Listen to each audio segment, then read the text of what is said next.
The little girl's sobs echoed through the polished corridors of the mall, thin and frightened, like they didn't quite belong in a place built for laughter, lights, and spending.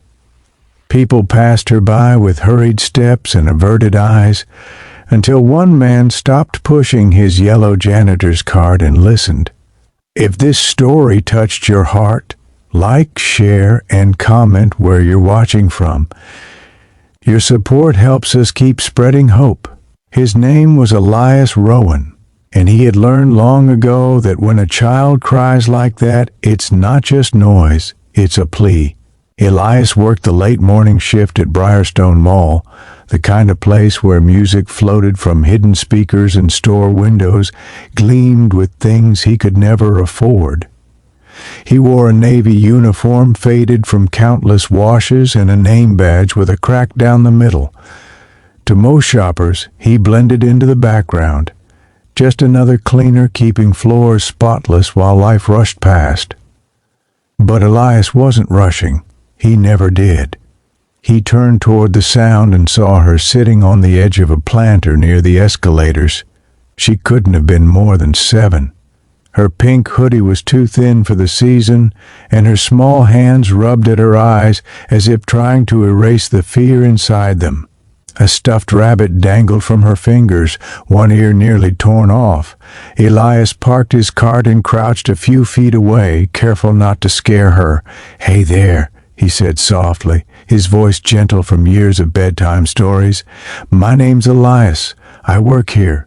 Are you hurt?" The girl shook her head, tears spilling again. I can't find my mom," she whispered. Those words landed heavy in his chest. He knew that panic. He remembered the day his own son, Micah, had disappeared behind a rack of coats at a thrift store years ago. Those 30 seconds had nearly broken him.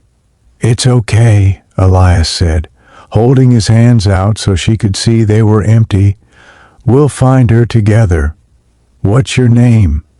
"Leora," she sniffed. "That's a beautiful name," he said, meaning it. "Do you remember where you last saw your mom?" She pointed vaguely toward the food court. "She was getting coffee. I was looking at the toy store. And then she wasn't there anymore." Elias nodded. "That happens sometimes. Big places can be confusing.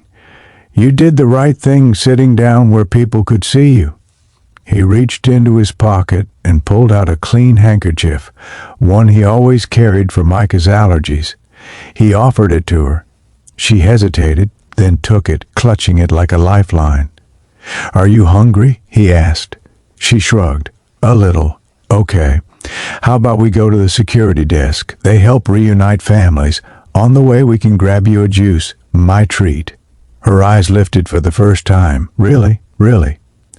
As they walked, Leora stayed close, her small steps matching his.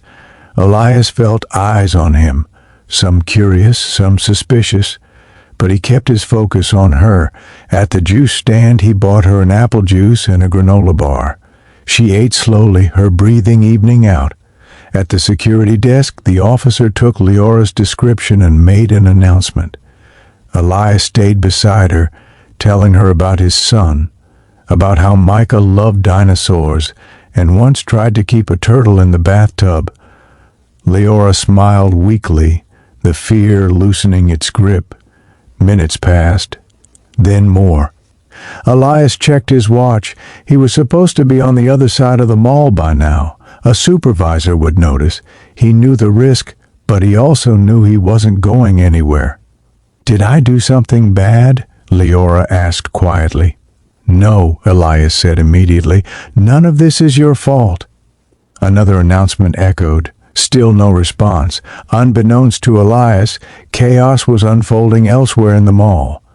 Marianne Hale, CEO of Hale & Company Retail Group, the very company that owned Briarstone Mall, had just arrived unexpectedly for a site visit. She wasn't known for these visits. She trusted reports and numbers. But today, something had pulled her here. She had also lost track of her daughter. Marianne's heels clicked sharply against the floor as she moved from store to store, her phone pressed to her ear, panic threading through her composed exterior. Leora had let go of her hand for just a moment. Just a moment. Security teams were scrambling. Store managers whispered. Employees straightened nervously. When Marianne reached the security desk, breathless and pale, she heard a familiar voice. "Mom?" Marianne turned, and there was Leora, standing beside a janitor in a worn Navy uniform, holding a juice box and a handkerchief. Marianne dropped to her knees and pulled her daughter into her arms, tears streaming freely. "Oh, my sweet girl," she sobbed. "I was so scared." "I was scared too," Leora said, then looked up at Elias. "But he helped me." Marianne looked at Elias for the first time, really looked.